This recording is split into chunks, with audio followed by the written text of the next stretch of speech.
Frank Figliuzzi, let's pick it up there, because I want to talk to you from your FBI background about how unusual it is for the FBI to clarify this today. And what is the FBI doing now? What is their main goal?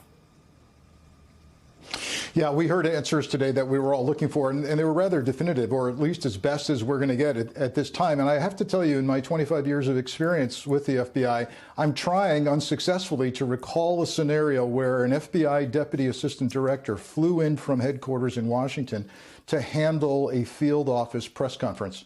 And I think that's a reflection of a couple of things. First, they want to make sure that the field office leadership focuses entirely on the investigation and does not have to worry about the media. But also, as Ken said, that there's an emphatic correction of what was stated yesterday regarding, hey, we don't think he did this all by himself. The answer today is, we do think that. And I think it's a lesson in some of the chaos, quite frankly, and confusion that occurs when thousands of leads are coming at you. Witnesses are saying this and that.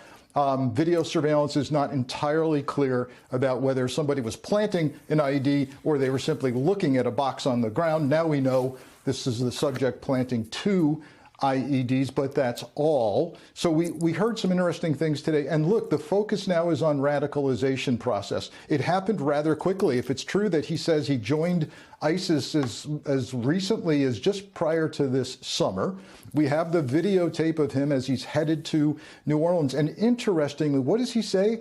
I was thinking about killing my family, but the context would be off, because that would be the focus instead of the focus being on the war between believers and unbelievers. Raises some questions. Is his family not of his faith? Was he headed to New Orleans for the unbelievers and the French Quarter because he views the French Quarter as some kind of heathen debauchery and something that needs to be addressed? It's something that the FBI is going to be pursuing. And Mark, let's talk about FBI Director Chris Wray, who repeatedly has warned about an elevated international terror threat. So has the CIA, the DNI, here in the U.S. after the October 7th Hamas attack on Israel. They've testified to it. They've given speeches about it. And they're now being accused by Republicans, frankly, by Republican senators, of being down on the job, and we're speaking specifically about Josh Hawley from Missouri, who wants them to all testify. But we've had plenty of warning that, especially after the breakup in Syria, people are dispersed. Well, Andrea, this is no surprise to anyone in the counterterrorism community. I mean, ISIS has been, talked about, whether it's our CENTCOM chief, General Kurilla, whether it's FBI Director Wray, our National Counterterrorism Center officials. ISIS is the kind of the leading terrorist group that's on the minds of U.S. officials, and this terrorist attack is directly in the ISIS playbook.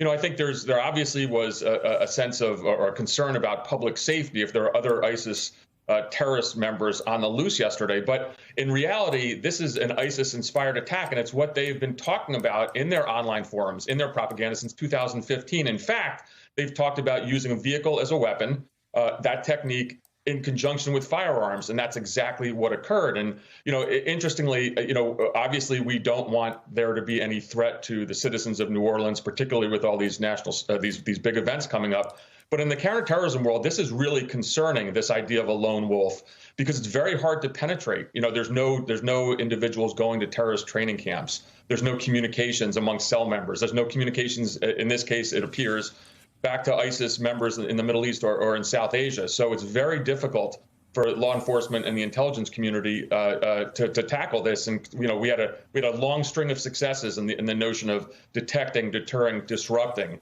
using traditional methods of breaking up cells. That doesn't happen here.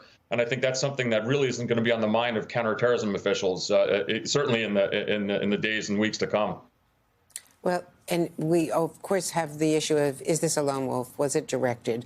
This seems like a lone wolf, but now just posted has been a radical call to arms to all brothers by a pro-ISIS website. We have to check out we're not going to share any of the language of it or share the video, obviously, but there is the possibility of others now piling on and trying to claim credit, because ISIS was defeated by the U.S. with the help of Syrian Kurd in Syria, valiant Syrian Kurdish troops in northeast Syria, and they've been guarding thousands of ISIS prisoners. And there's always the issue of what happens next as Syria gets back on its feet, and we don't know whether the leader, who has now been saying that he has disavowed all of his ISIS and al-Qaeda past connections for years now, whether this moderate language will continue and whether he can control the situation, and what Turkey's going to do. I mean, there's just a whole lot to be considered. Well, right, and I think this is something for the incoming Trump administration really to consider. We've seen President Trump in the past kind of dismiss the need for any kind of forward-based U.S. forces, special operations forces, intelligence personnel in Syria. I think he called it just a bunch of sand. That's not really the case. We do have to kind of practice what I like to call defending forward. There's thousands of ISIS members in jails up in northern Syria, and of course, there's still thousands of ISIS members on the loose. And so, in my view, we can't retreat back to isolationism. We have to keep U.S. forces there. And throwing on top of kind of the chaos in Syria, I would argue we have to engage with this new Syrian government, even though it has a questionable past. And in particular on the counter-ISIS campaign. And so there's a lot for the Trump administration to consider now, but I really think that it would be a tragic mistake to retreat back and to kind of let Syria kind of fall perhaps into some kind of chaos. We have to engage. And thanks very much to you, Mark, and to Jesse, to Ken Delaney, and to Frank Figliuzzi. And joining us now is former New Orleans police officer Mike Kahn. Mike, thanks for being with us. The police superintendent said on the Today Show that security bollards were under repair. Let's take a look. We were aware of this issue, and that's why we were using patrol cars. That will be changing today. We will have much heavier equipment to harden these softer targets.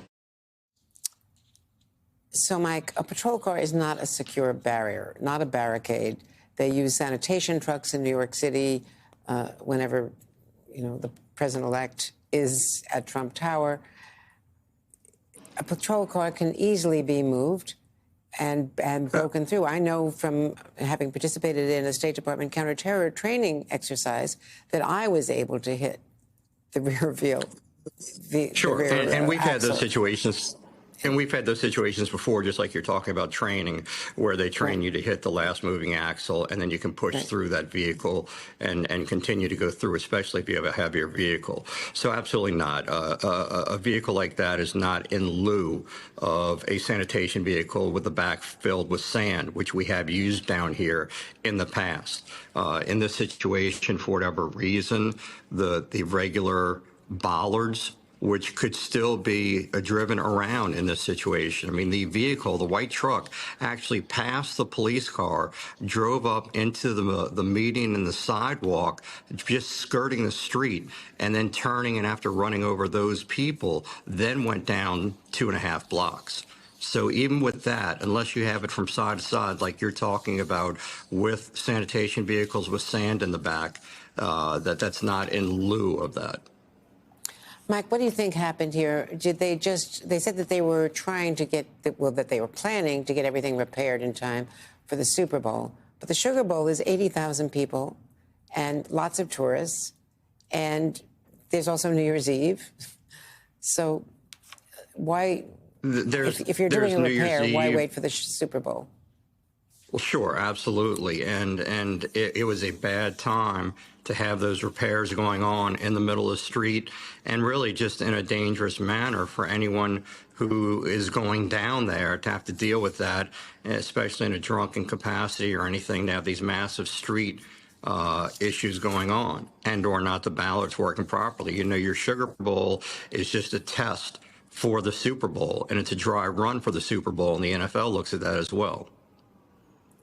And there were some local officials who do not think, including the Attorney General, the State Attorney General, that you do not think that the Sugar Bowl should be held today, but they say they're ready.